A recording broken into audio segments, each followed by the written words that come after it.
get ready? What's going on? You should tell me. Your name Austin? Well, that's Austin. Can you send you to Pittsburgh? Austin? Okay.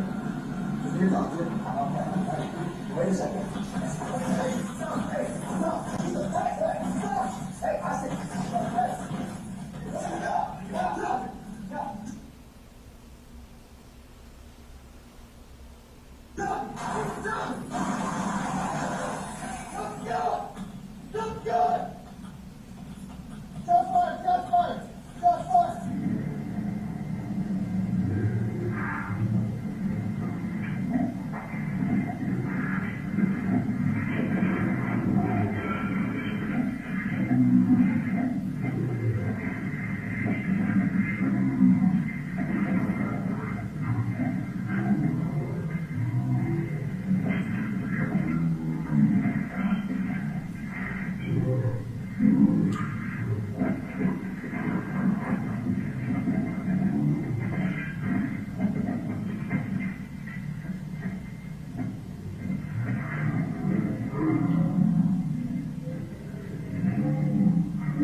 So I said the outcome could have been very different. Very thankful, very fortunate that the officers were uninjured. I think the officers acted in an exemplary fashion, and it goes to show their training, their professionalism, and how they reacted through that entire incident shows the culture that they're in, which is a good one. And again, this happened in about 29 seconds.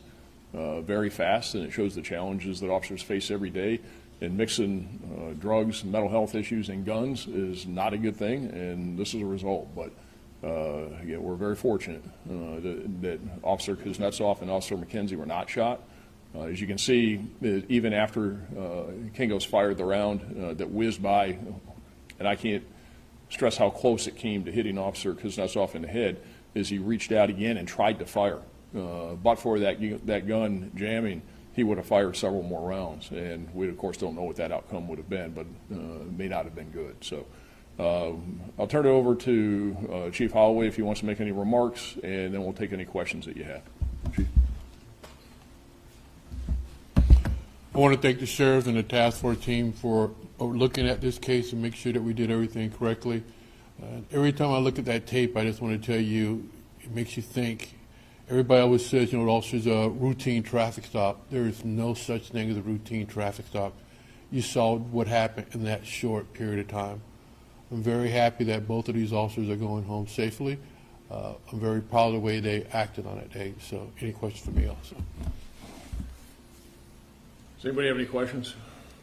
How are the officers doing following this incident? Chief can answer that. Yeah. I spoke to both of them. I'm sorry.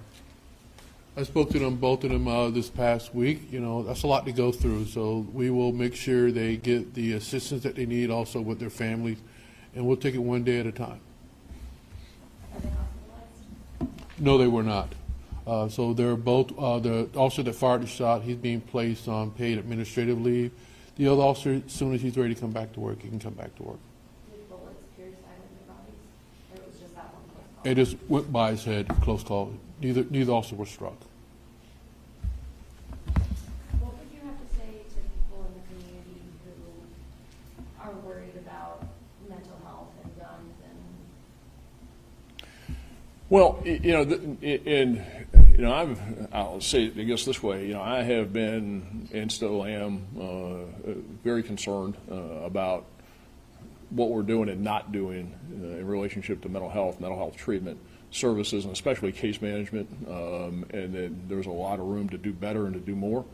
And probably have been critical, and hopefully it's constructively critical, because I want to see it to be done better. And we really need more engagement, especially with case management. We need more front-end services, and I think that the direction that law enforcement is going in today in relationship with the mental health community is a good one, and we're trying to do more on the front end. St. Petersburg has a mental health program. The Sheriff's Office has a mental health program. But I say that to say this. In this case, from what I can tell right now, is that I don't know if there's anything that would have changed or could have been done differently. This is not a problem with the mental health system. And the reason I say that is because he had been diagnosed with significant mental health disorders, schizophrenia, bipolar. He was taking medication. He's being treated. And he had limited to no law enforcement contact for about a year and a half. And then so something happens and he stops taking his medication. And he starts smoking marijuana, and you put the two of them together, and the marijuana exacerbates it, and he goes off the deep end and engages in this conduct where he becomes infatuated with this woman, obsessed with this woman, and he bought the gun over a year ago. I don't think there's anything that anybody could have done about it.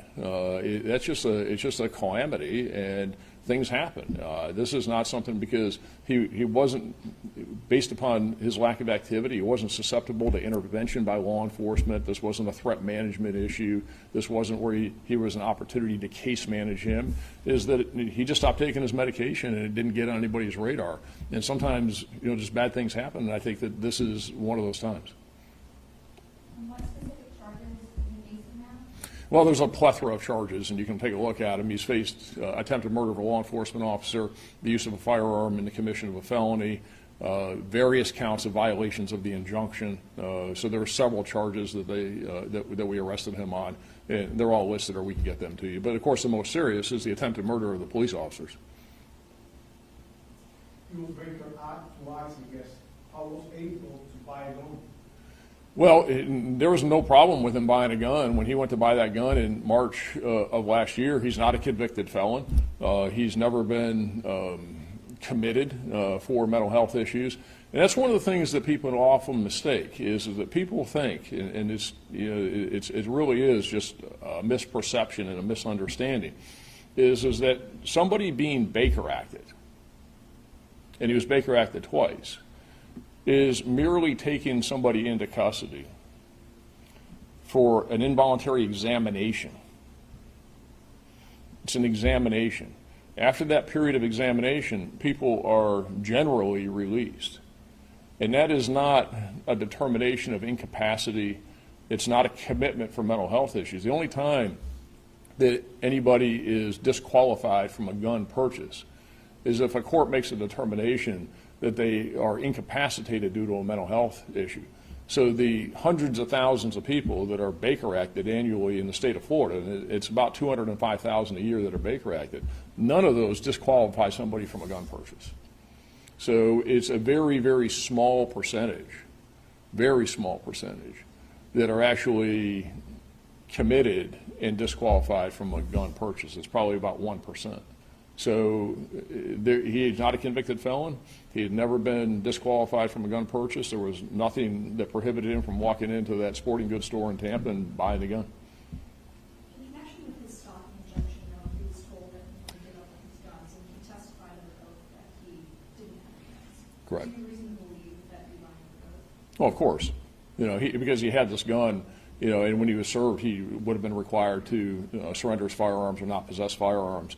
And so, certainly he did, because we know he purchased the gun in March of 2020, which was a year ago. He served with the injunction here on the 15th of June, which was a couple weeks ago. And of course, this incident happened on Saturday, within 11 days of him being served. So I say the answer to that is, of course, he lied about it.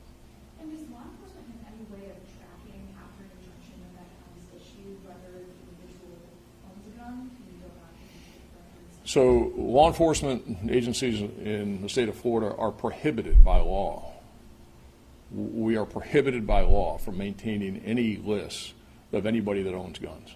So not only do we not have, but we can't. We're prohibited. So when somebody goes and buys a gun, is that there's no lists in Florida as to, you don't register guns, there's no lists. The only time that there's any record of anything is if someone has a concealed carry permit. And then we have access to that information as to whether they have a concealed carry permit and whether it's valid. But if somebody goes out today and goes to a local gun store or goes to a sporting goods store and buys 5 guns, we have no way of knowing that. Nobody will ever know that, and that's the law in the state of Florida. Sheriff, what's your reaction just watching that video from beginning to end, seeing the actions he took, but then hearing at the end him saying, I'm sorry, I'm sorry? It's mixed. I mean, obviously, to me, watching all that leaves a knot in my gut, because this could have been a very different outcome. It could very easily, we could be standing here talking about a line of duty death for a police officer. And this is as close as it gets, and it's bad. To now know more about him, to know more about the situation, he's accountable for his actions. He needs to be held accountable for his actions. And the fact that he said what he said afterward, I think that's where I get mixed about it, because the guy's got serious mental health issues. And, he wasn't acting this way while he was taking his medications. And, of course, it begs the question, why did he stop taking his medications? Why did he get back into using marijuana? But it probably comes back full circle because he's got mental health issues, and he's got all kinds of problems. Just because he said he's sorry doesn't excuse it. And he needs to be held accountable for his actions, and he needs to face the consequences that the criminal justice system mets out. He tried to kill 2 cops. 2 guys that came to work, trying to do the right thing, trying to protect the community, who very, very easily Saturday night could have not gone home. So he is responsible for and needs to be held accountable for his actions, regardless of what he says he's sorry or not.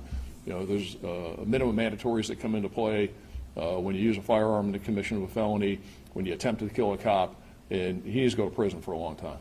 And I hope he gets treatment, and I hope he gets where he needs to be, but he almost killed 2 cops in this county, and he needs to be accountable for that. I have a question for both of you, if that's okay. So you had said that 205,000 people are being arrested in Florida every year, and probably 1% of those are prohibited from having a gun. Do you think something needs to change? If so, what do you think we should do for gun laws? There's no perfect when it comes to this. The Second Amendment's important. Gun rights are important. They're not unlimited. There has to be balances on it.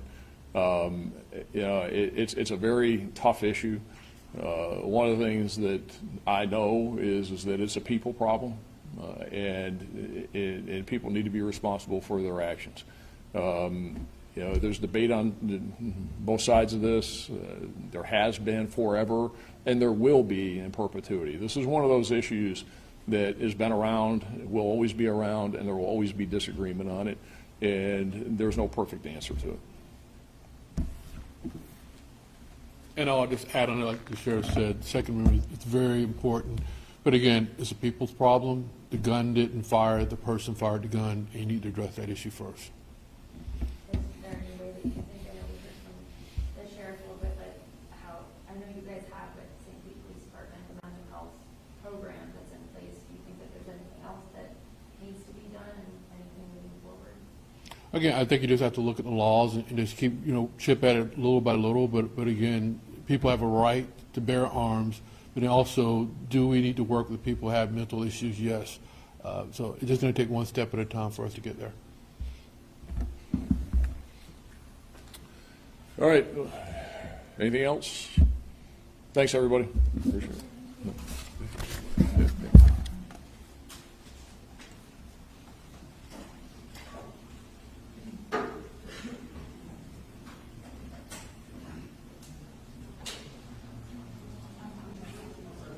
All right.